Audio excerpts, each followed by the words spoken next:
السلام علیکم میرے پیارے یوٹیوبرز، امید کرتی ہوں آپ سب خیریت سے ہوں گے۔ اپنی خیریت کا پتہ میرے کومنٹ سیکشن میں آپ لوگ ضرور دیجیے۔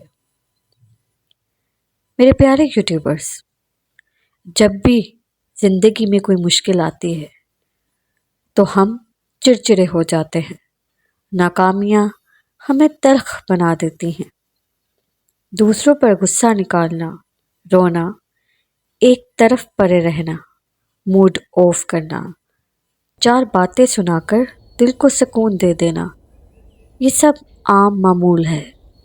جب تک دماغ کا بخار نہ نکال لیں دل کو ٹھنڈک نہیں پہنچتی، لیکن یہ ٹھنڈک بہت عارضی ہے، بلکہ یہی تو اصل جہنم ہوتی ہے۔ سرد جہنم روح پر بڑا بوجھ ڈال دیتی ہے، قلب آلودہ ہوتے ہوتے گٹر بن جاتا ہے۔ صبر کی کڑوی گولی کھا کر روح کے لیے مٹھاس حاصل کرنا بہتر ہے، بجائے بھراس کا شہد کھا کر دل کروا کرنے کی۔ جب ہم برداشت سے کام لیتے ہیں تو دماغ میں وبال مچا رہتا ہے، اگنور کرتے ہیں تو راکھ میں دبی ہوئی چنگاری کسی بھی وقت بھڑک جاتی ہے، کیونکہ اگنور کرنے کا مطلب چنگاری کو ہوا دینا ہے۔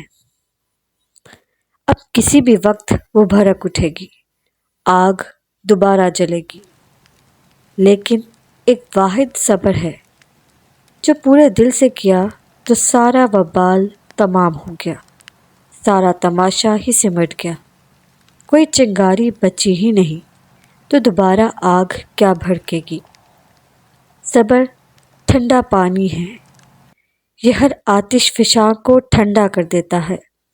صبر قلب کی صفائی ہے، صبر روح کی لطافت ہے، صبر مشکل عمل ہے، تبھی تو اللہ نے اس میں اپنے ساتھ دینے کا وعدہ کیا ہے۔ صبر بڑا عمل ہے، اسی لیے اللہ نے کہا کہ اس کا انعام صرف وہی دے سکتا ہے۔ پھر صبر کر کے دنیا والوں سے انعام کی توقع کیا کرنی؟ جب انسان صبر کی کیفیت، شدت سمجھ ہی نہیں سکتا تو وہ آپ کو اس کا اجر کیا دے گا؟ مجھے اپنی دعاؤں میں ضرور یاد رکھیں۔ اللہ حافظ۔